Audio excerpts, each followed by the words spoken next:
C'est avant tout du plaisir, parce qu'honnêtement, quand tu es passionné de voile et de bateau à voile, pouvoir naviguer et piloter un engin pareil, c'est un surkiff incroyable.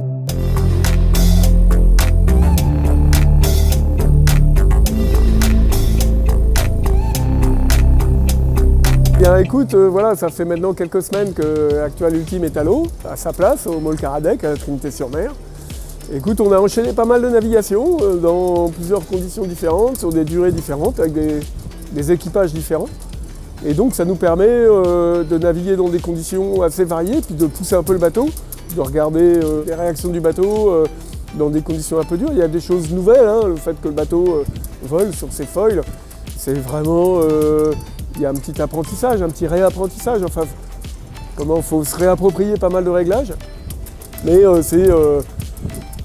c'est hyper satisfaisant et incroyablement efficace, quoi. Faut un peu réviser nos classiques.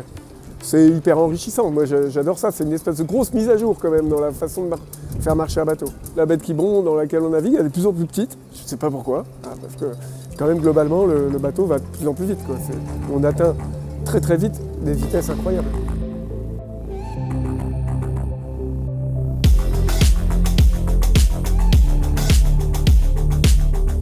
Jusqu'à présent, on a fait les navigations à la journée, où on part le matin, on revient le soir.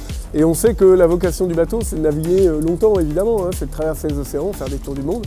Donc il se trouve que la semaine dernière, c'était le week-end de l'Ascension, où on devait avoir l'Armen Race, comme tous les ans, donc qui n'a pas eu lieu. Mais du coup, nous, on s'est fait notre Armen Race à nous, on s'est fait un parcours à peu près équivalent, bien plus grand d'ailleurs. Ça nous a permis de se mettre en condition, un peu comme si on prenait le départ d'une course. Donc on a chargé le bateau comme ça, en se mettant de quoi dormir, de faire des quarts, vraiment qu'il y ait une vraie vie à bord du bateau. Donc on était tout seul à naviguer, mais on était dans une logique de course. On fait une jolie trace dans le golfe de Gascogne. On a dû faire près de 600 000 en 24 heures de navigation, ce qui est, en plus, vu les différentes allures et les moments où on s'est arrêté et ralenti pour changer de voile et autres, ce qui fait des moyennes assez incroyables. C'est à la fois très excitant et très instructif pour qu'au moment des grands rendez-vous, tout soit au top, quoi.